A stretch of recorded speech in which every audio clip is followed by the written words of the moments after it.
Good morning, everyone. Welcome to our third day of press conferences at the EGU2016 General Assembly. The first and only press conference of the day is on the latest mission developments of AIM, the Asteroid Impact Mission, and DART, I have to check this one, the Double Asteroid Redirection Test. And I'd like to remind you that the floor will be open for questions after short presentations by each one of the speakers. And I'll start by introducing Ian Carnelli, who will then introduce the remaining speakers. Thank you very much, Barbara. Good morning, everybody. I'm Jan Carnelli, indeed the project manager of the AIM mission. And today with me, we have Michael Coopers, who is the project scientist on AIM, Patrick Michel, who is the science lead on the European side of the AIDA cooperation, and Andy Chang, who's the PI and also the project scientist of the DART mission and lead of the AIDA science team on the US side.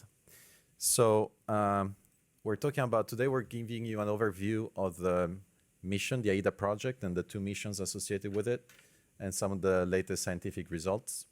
First of all, let me remind you what is AIDA about. It's an international cooperation between ESA and NASA, together with the DLR, Observatoire de la Côte d'Azur, and APL, the Applied Physics Laboratory of the Johns Hopkins University.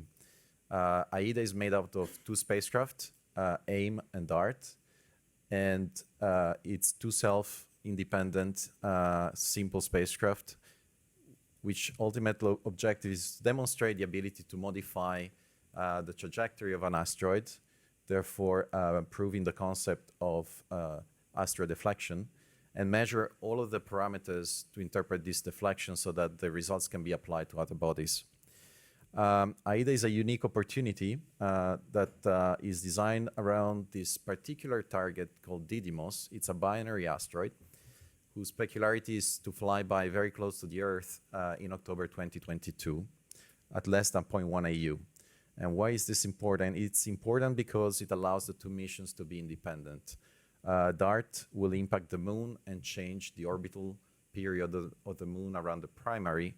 And this little change of a half of a millimeters per second can actually be measured from ground through ground-based telescopes by means of light curves. The objective of AIM is to rendezvous with the asteroid before the arrival of DART, so that we can measure all the properties of the intact asteroid before that arrives and perform the same measurements after DART impact. And by that, inferring how the orbit has changed, all the physical parameters, and also the interior structure of the asteroid. So I'll talk a little bit about AIM. AIM, which is under study at ESA and European industry, is a small mission of opportunity to explore technologies and demonstrate new technologies for future deep space missions, while addressing in particular planetary defense objectives, as well as performing some scientific investigation. So AIM has really a triple nature mission. We'll demonstrate in particular the use, for the first time, the use of CubeSats in deep space, and also optical communication by laser. We will also demonstrate new technologies related to communication system when you have multiple spacecraft operating in deep space. We will also, for the first time, do some scientific investigation of a binary asteroid. There was no mission so far to a binary system. And also for the first time, investigate the interior structure of this body so that we can finally understand how this binary system formed, which is highly linked to the formation of the solar system. And of course, we'll demonstrate the technique of the kinetic impactor to deflect asteroids. So the mission scenarios foresee a launch on Ariane 6.2 launcher in October, November 2020. The transfer time is only 1.5 years with a 6 months in situ operation. And this is really important to keep the cost of the mission low. It's a 2 years mission in total. You see the list of payloads we're considering. CubeSats, as I mentioned, we have two types of radar to sound the subsurface structure, but also the deep interior structure. A microlander under study at DLR, which is built on the model of Mascot 1, currently flying on Hayabusa 2 mission. A thermal imager, the optical communication system, which is a payload, and a high-frequency radar. Two teams are currently designing the spacecraft. We are in phase B1. A team led by Kinetic with GMV, and a team led by OHB System with the Politecnico di Milano Telespazio and Spinworks. The two teams are converging to a similar design, meaning we're closing all the trade-offs, and we're envisaging to release the announcement of opportunity for a single team to carry out the work starting in June. And this will allow us to continue the industrial activities while a decision for the implementation of the mission is taken in December at the ESA Council and ministerial level. My last slide is on the DART platform. DART is a single payload spacecraft which carries an optical imager you see on the top based on the LORRI camera that is flying on New Horizons. And this spacecraft is under study and development at the Applied Physics Laboratory of the Johns Hopkins University. Now I pass the floor to Michael Coopers, who will tell you more about the science part. Good morning. I'll focus today on two specific issues where we have recent progress. One is measuring the mass of the moon, of the secondary of the asteroid pair. And the second is how actually to land the Mascot 2 also on the secondary, also on the asteroid moon. For the first topic, so we need the mass of the secondary first to scale the impact experiment, so to see how efficient we could deflect the asteroid with the impact. We need to know how heavy it is. It's just kind of, it goes into the scaling. And second, it is important for the scientific interpretation of what we see at the asteroid pair. So the density, which is determined from the mass, and the implied porosity allow us to distinguish to some extent the formation mechanism of the binary pair. Now it turns out with the geometry of the two, with the moon only being a bit more than a kilometer from the main asteroid, it's challenging to do this with the standard method, essentially with radio science just measuring the deflection of the spacecraft, simply because the gravity of the system is so much dominated by the primary. It is still being tried, but we know it's a challenging measurement. So we have now looked into a different method, which is measuring the wobble of the primary by the motion of the pair. And the background is that, strictly speaking, it's not just the moon rotating around the primary, but they are moving around their common barycenter, as it is shown in the small video on the left-hand side. On the right-hand side, it's with the actual geometry of the two asteroids, and with the approximately known relative sizes and the distance, the amount of this wobble that we see there will be of the order of 10 meters. Now for the mission objectives, we would like to get this with an accuracy of 10%, so we need to be able to measure it with the order of a meter.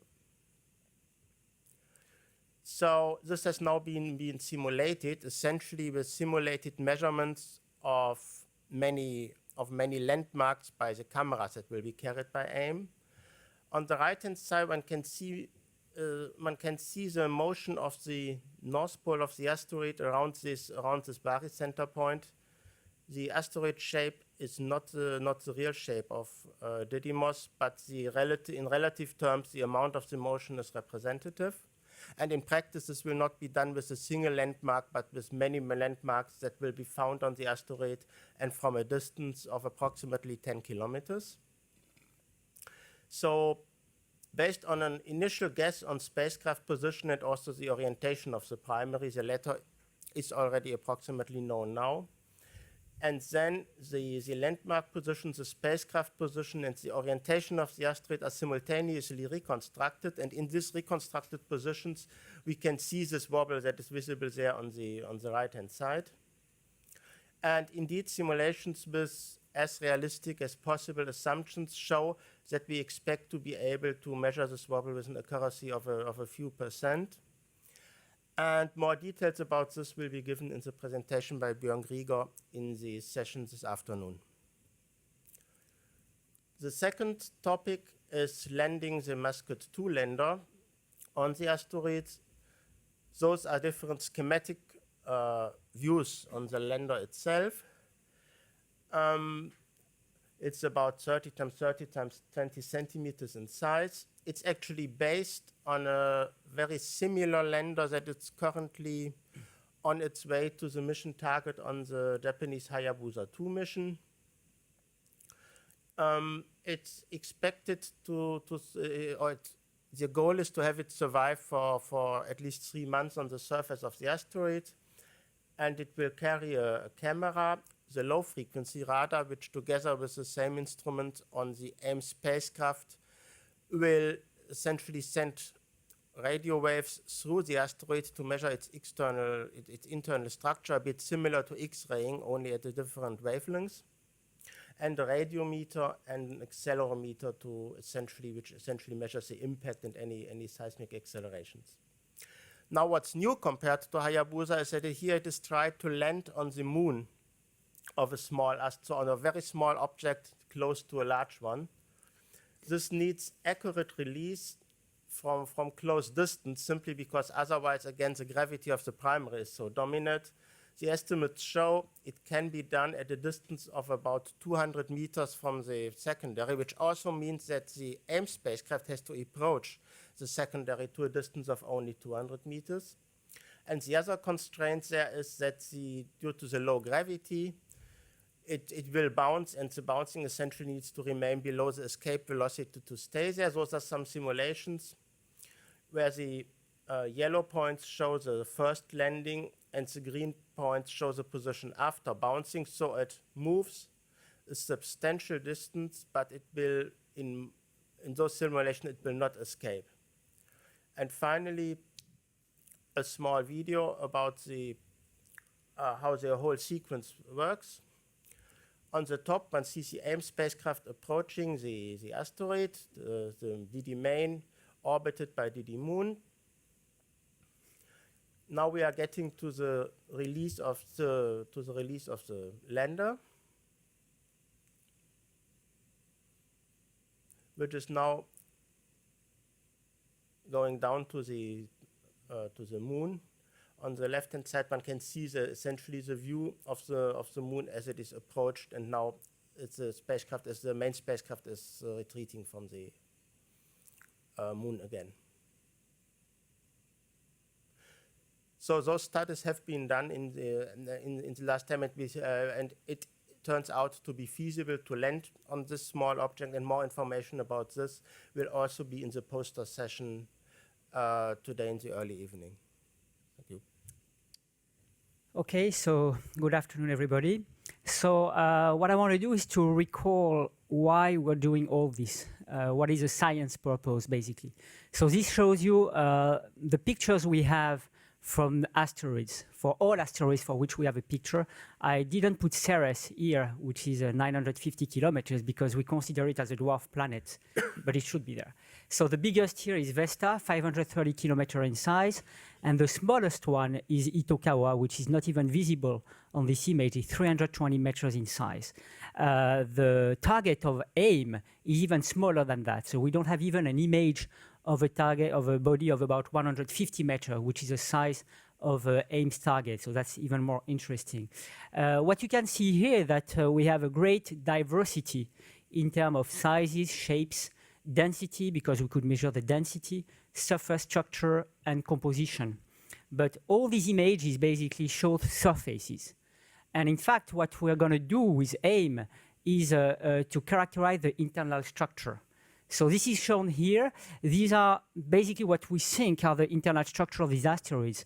We believe that most of them are what we call rubble piles, so basically not monolithic rocks, but rather aggregates of boulders linked by gravity. There may be some cohesion, we don't know that.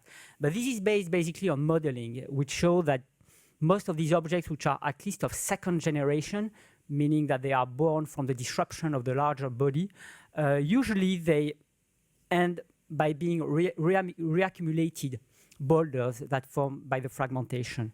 So, but that's our belief. And we don't have any direct measurement yet. We only have bulk density measurements that tell us that they have some porosity.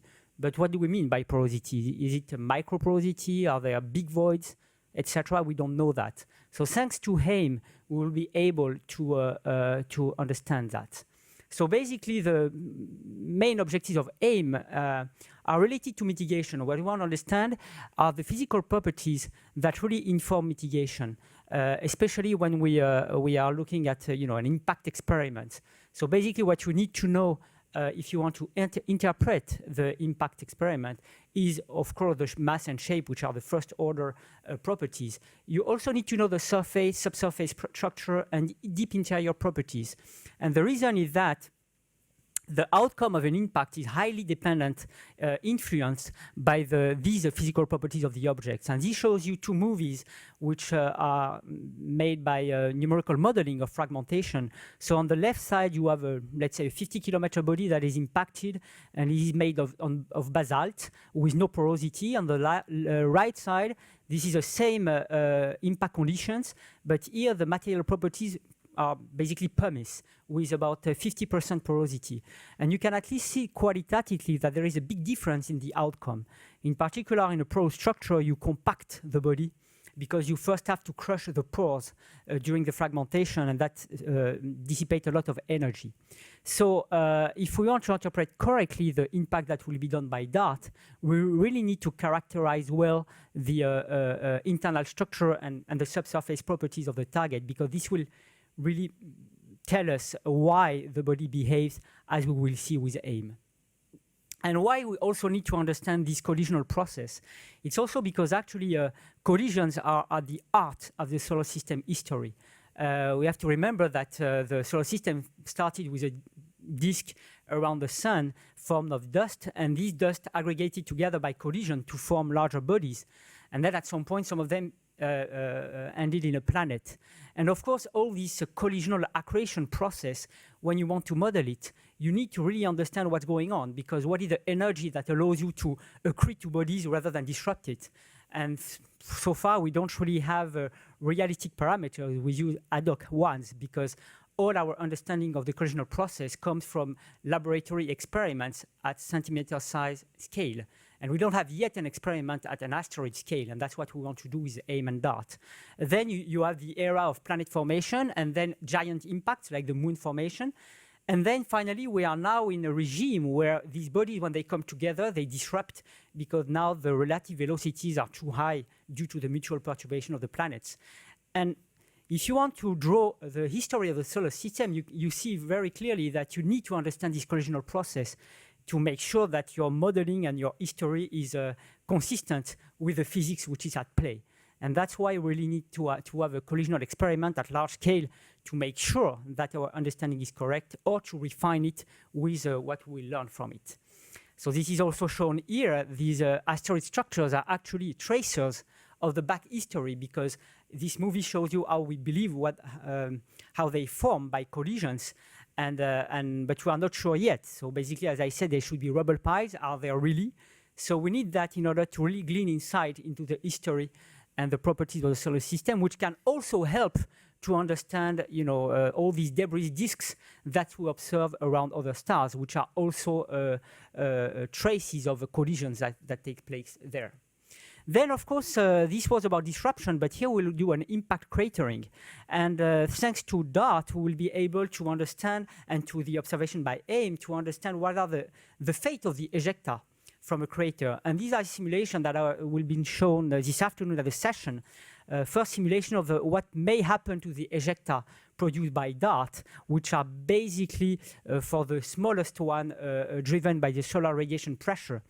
And what we see here, at least on this preliminary simulation, is that it may be that some of them, a fraction of them, will come back and cover the two-body surfaces.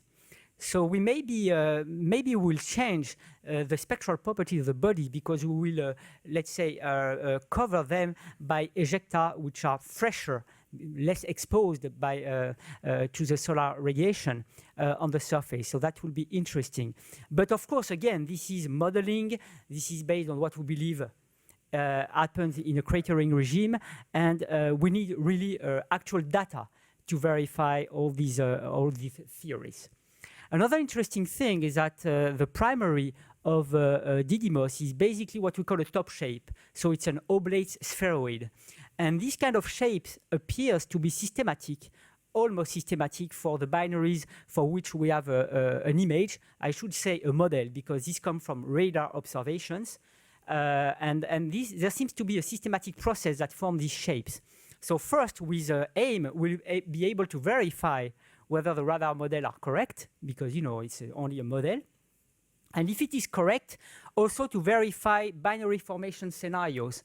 Because in fact, we have basically two scenarios to form binaries, which are due to some thermal effect and the spin-up of the body.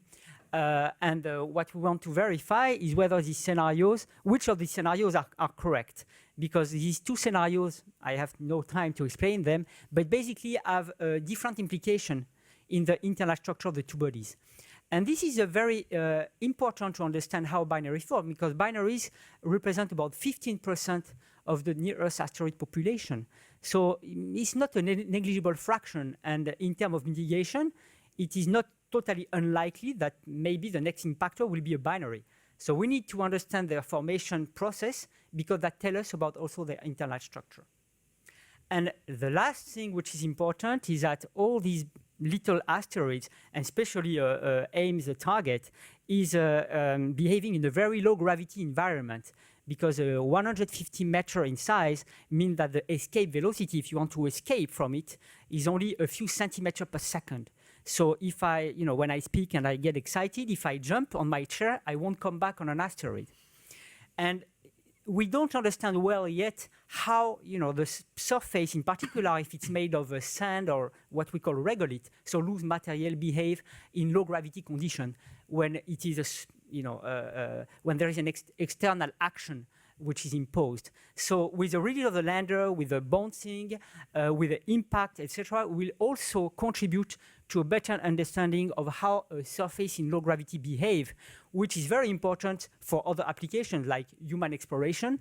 We have to give the proper tools to an astronaut if you want to stay on an asteroid, and also for mining, because some industries are interested in planetary resources, and it's not that easy to extract some material and get it back unless you have a good understanding of how to behave in such a low gravity environment. So this will also help to do so. Thank you.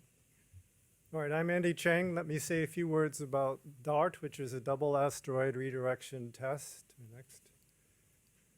So DART is a kinetic impactor. So the idea of the AIDA mission is to test the notion of deflecting an asteroid by impacting the asteroid with a spacecraft. So it's an international cooperation. You have been hearing about AIM mission, which is one of the two parts of AIDA.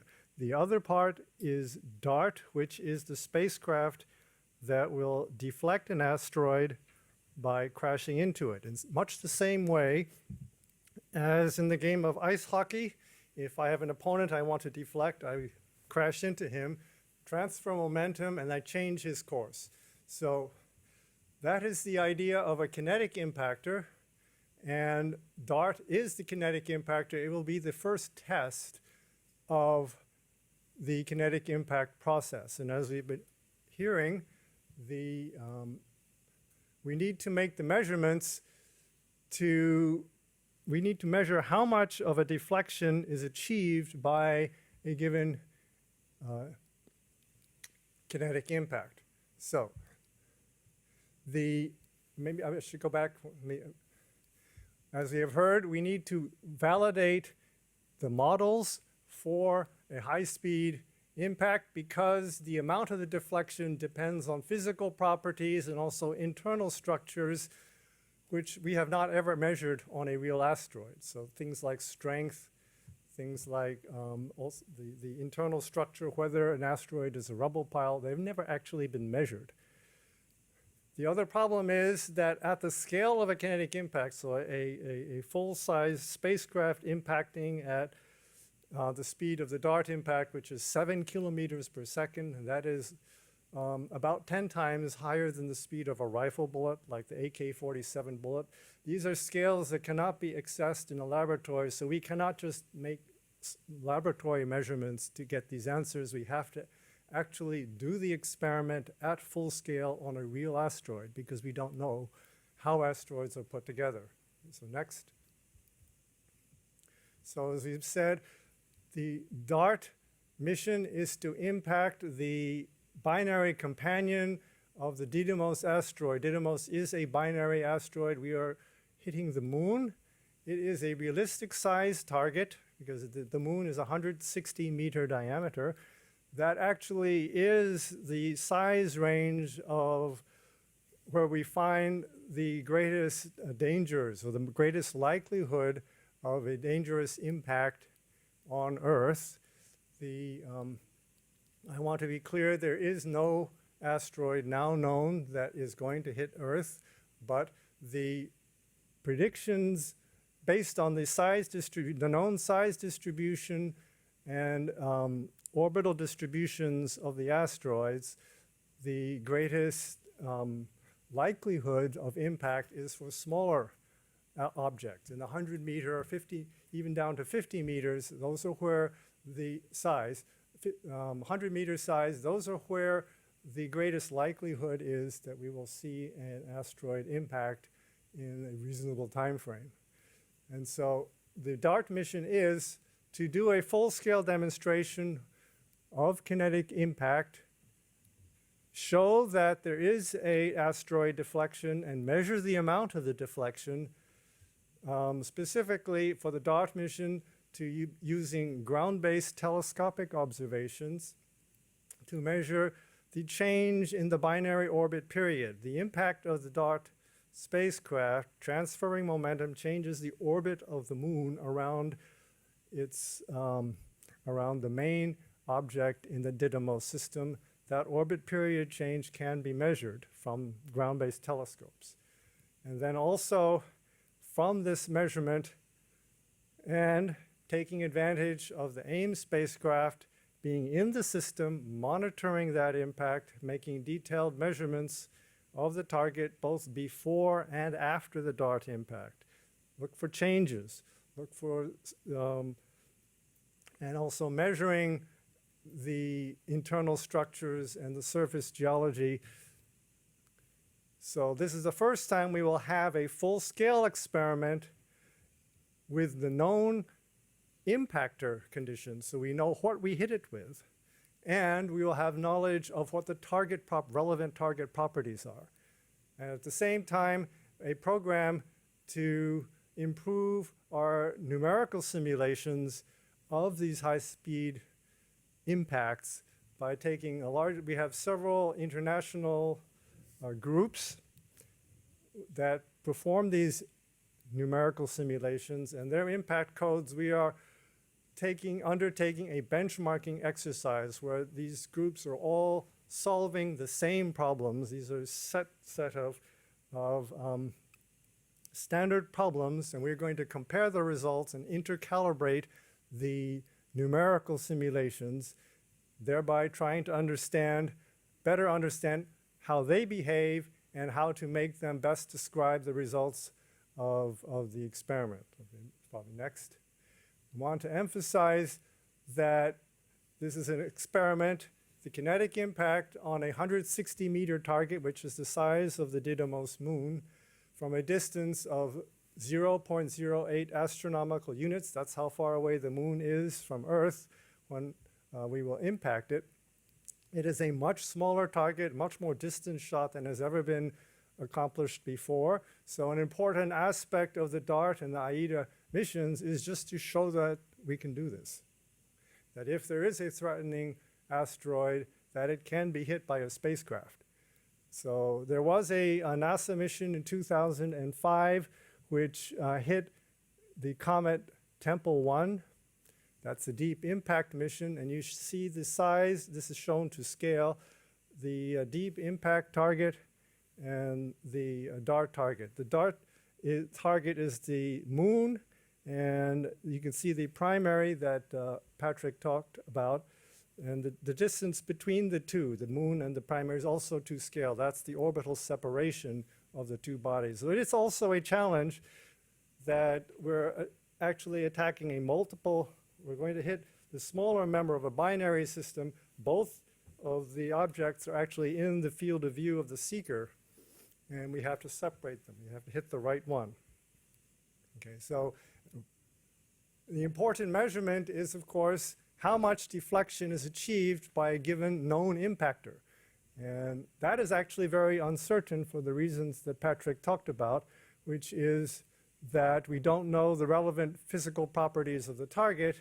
And even if we did know them, we are not sure we could predict correctly even with the best numerical simulations that we have. We're not entirely sure that we can predict correctly how much momentum is transferred. And the problem is that when you have a high-speed impact that you create ejecta, you throw off material back in the direction where you came. That material carries off momentum, and so to conserve momentum, you have to transfer, there's an enhancement of the momentum transferred to the target. And that momentum enhancement factor can be rather large. It can be 3, 4, several, maybe even 10 times. We don't know how. We don't know. It depends on the nature of the target. And so clearly, since we're not sure how much deflection we will achieve from a known impactor, then that's clearly a big problem for if you have a given asteroid coming at you, how large a kinetic impact do you need to deflect it? Or how many of these impactors do you need? We have to understand better the process of how kinetic impact works to be able to do this. All right, so next. So in summary then, what is DART, AIDA, about? It's to demonstrate kinetic impact and with a realistic target to measure the amount of asteroid deflection.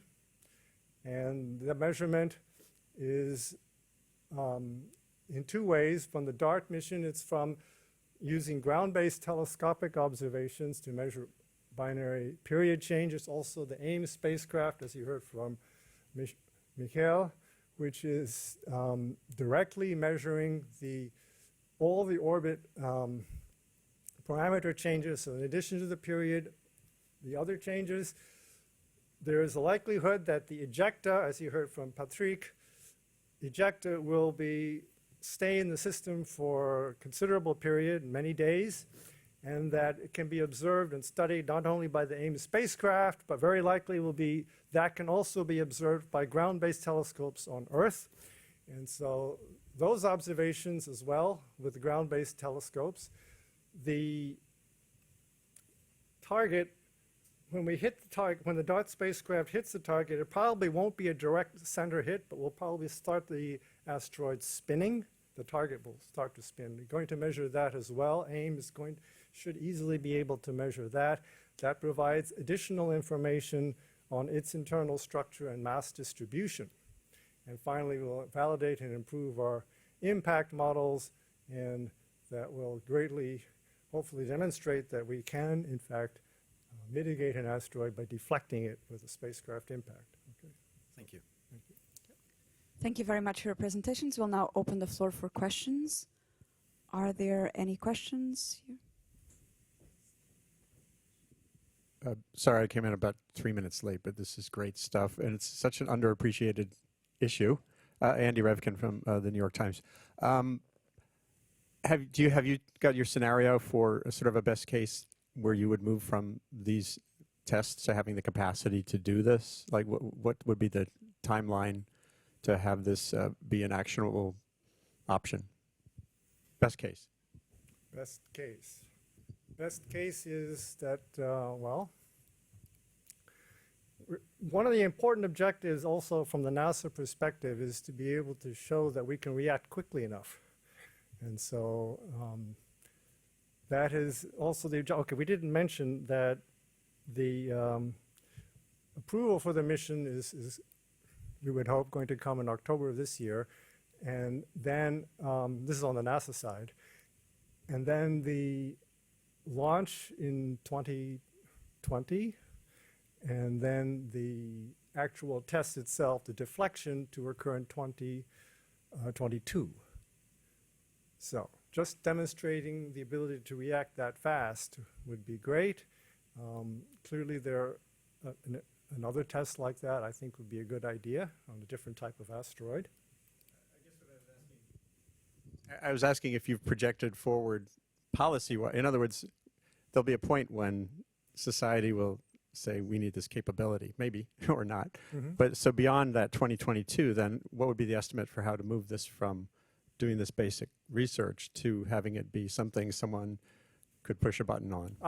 Okay, that's actually that was actually another one of the tasks for the NASA study, which is to be able to identify the parts of the DART spacecraft that could then be reused or use a minimal modification on a future kinetic impactor, which may be a completely different spacecraft bus. So much larger, for example, if you need to deflect a larger target.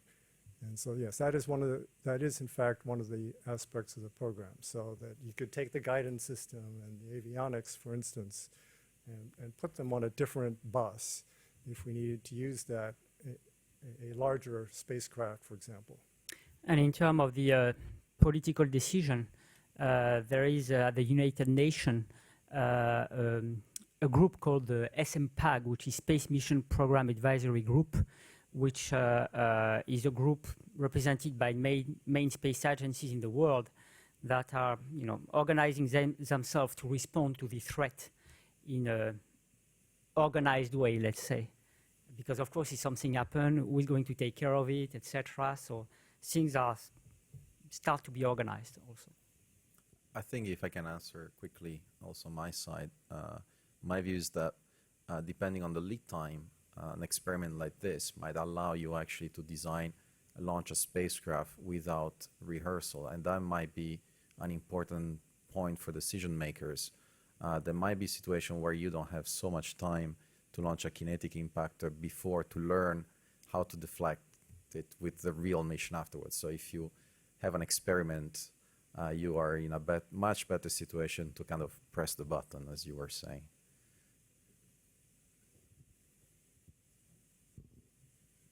Thank you for a very interesting presentation. Marlo Hood with Agence France Presse. Am I correct in assuming that this would be a suicide mission for the DART spacecraft? Yes. And could you talk about that a little bit? And also, just to get a point of reference, if the target for the spacecraft were to hit Earth, let's say in a non-populated area somewhere in Siberia, what kind of measures do you have for how catastrophic an impact that would be? That's a difficult question. So you are asking what is the outcome of an impact of such? Okay. So in fact, well, for a body of this size, 150 meter, what we think based on modeling is that whenever a body of this size impacts, the effect will reach populated areas, which is why we think that this is the most relevant size, because below it will be very local. And given the fact that most of the Earth is covered by water and desert, etc., the likelihood that it happens over a populated area is small. And if it doesn't happen over a populated area, it doesn't impact the populated area. Of course, it happened because we had Chelyabinsk in February 2013. But we have this kind of event every century, and it's the first time it happened over a populated area. So the 150 meter, of course, it depends on many things, but based on modeling, the reasonable size at which we can expect that there will be something reaching a populated area. That's why we were. So whether it is in Siberia or in Sahara, or we think that it may at least reach a populated area. 150 meter, we don't think so. We estimate the global catastrophic threshold to be around 1 kilometer. Yes, but those impacts are very rare is the problem. Those are million-year impacts, whereas at the much smaller scales, we're talking centuries or 1,000 years. And just to follow up on my first question, will DART be taking measurements? I'm sorry. Will the spacecraft be taking measurements up to the moment of impact? Yes, the DART spacecraft will be carrying a camera. In fact, it's derived from the camera the LORRI camera that took many of the Pluto pictures that have recently come out. And it will be taking those images and transmitting them directly to Earth up to the moment of impact. And this is very important because the impact process is of course, very much influenced by the impact point. So with AIM, we will cover most of the body, but we don't know where exactly DART will hit, so we cannot have the level of details which is necessary. With DART, we'll have these details thanks to this imager.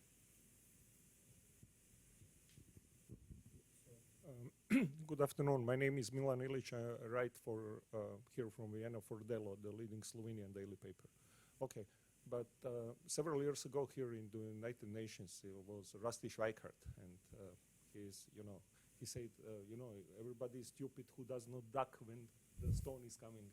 Okay, we can duck maybe somewhere in atomic shelters, but I mean, your idea, your doctrine is good for science, but from the efficiency of the defense, let's say, wouldn't it be better to do something what we have in the praxis, like Israelis, they modified American system of Patriot missiles, not to search, in the deep space, but to defense in the near, close to the earth with powerful, maybe. Bombs. Yes. That explode in the near space or similar, some kind of a similar strategy. Yeah, I did not mention, but the DART spacecraft is actually using U.S. missile defense technology. That is how we are able to hit such a small target.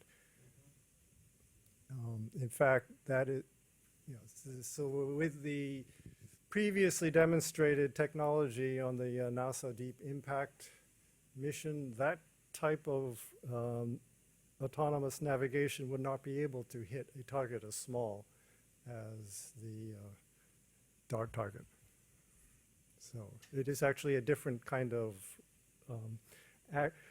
it's a different kind of seeker technology that's being used to be able to autonomously guide the DART spacecraft to hit the moon of the Dynamo system. And another aspect of the question, the earlier and the further away the impact happens, the less momentum is needed to transfer. So if one would want to do it in near Earth space just before arrival, an enormous momentum would be needed. And also the fragments that are created by that, depending how it goes, may still hit Earth then. So this is the reason to try to do it as early as possible, and that's also the reason that search programs for potentially dangerous asteroids are important in this context. I have a question from Martin Wolney for Tech from Space. Do you have any contingency plan in case Didymoon will turn out to be very fragile and DART will either penetrate it or break off a large fragment from the moon? Yeah, that's a question that often comes actually, and it's understandable. But in fact, the impact energy that is used in the DART mission is very small. So even if we, assume sort of extreme assumptions, it's very unlikely that the shockwave will go through the whole target, which is why also it's difficult to model numerically, because the region which is affected by the impact is so small compared to the whole body that if you want to have a high resolution simulation, you cannot simulate the whole body if you want to have the higher simulation in the zone where the impact takes place. So it's something we considered. I mean, we could say we cannot rule out anything, but we can play with all the parameters. We never find a solution where we really destroy the whole target, fortunately. Also, to answer another question that may come, we won't also put this binary system onto a collision course with the Earth. And that's why we decided to change very slightly the orbit of the secondary of the primary, because that won't affect, the heliocentric orbit, the orbit around the sun of the whole system. This is, of course, not the purpose. Thank you. Are there any additional questions from either here in the room or from the web chat? Good afternoon. Thanks for the presentation. I would like to know what can this mission learn from the Rosetta mission, which is quite similar? It's a very good question, I think. Yeah, one important aspect is navigation around the small body. So Rosetta, it was the first rendezvous with a comet, which is actually, in terms of navigation, slightly more difficult in the sense that you have gas and dust coming out, which also perturbs the spacecraft, and which is a force which is difficult to accurately predict. On the other hand, this is probably so far the smallest object where a spacecraft really has navigated so far. And yeah, also for observation strategies for irregular bodies, AIM can certainly learn a lot from Rosetta. Yeah, the deployment of the lander. I think, as well. yes, Mikkel is actually on the Rosetta team as well. We are learning a lot from payload operations when you have multiple payload operating around these bodies, which is linked to the navigation and what he has presented on the deployment of the Mascot lander. I think lots of the tools we're using today derive from the developments done under Rosetta. So actually, the AIM mission is benefiting a great deal from all the guidance, navigation, and control technologies, the operations technologies and tools that have been developed for Rosetta, indeed. And the same operations teams and science operations teams are currently helping us in defining AIM. So it's great synergy. Also, the low-frequency radar in AIM has a strong heritage from the radar on the Rosetta mission.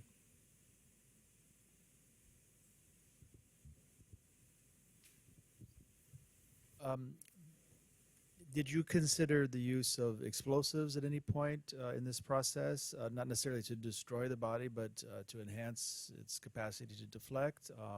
Obviously, you decided against that if you did, but if you could explain a little why. Yeah, we did actually. It was considered, and the explosives add only a minor increase in the amount of deflection that would be achieved, so they're not necessary. Thank you very much. Are there any more questions? I think we have time for one more, if there is one.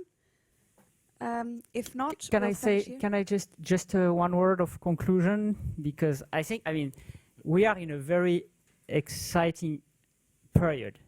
Because I mean, with this mission, because this is a mission which would be for scientists very exciting, because on a short time scale compared to the usually long time scale of space mission, you prepare, you have 20 years to wait for having something happening. So if this mission goes, we'll have very soon a mission. Also, it addresses a problem. Currently, you hear a lot about planetary formation, exoplanets. So basically, we are in an era where we really need to understand how these things form. And as I said, the collisional process is really at the heart of it.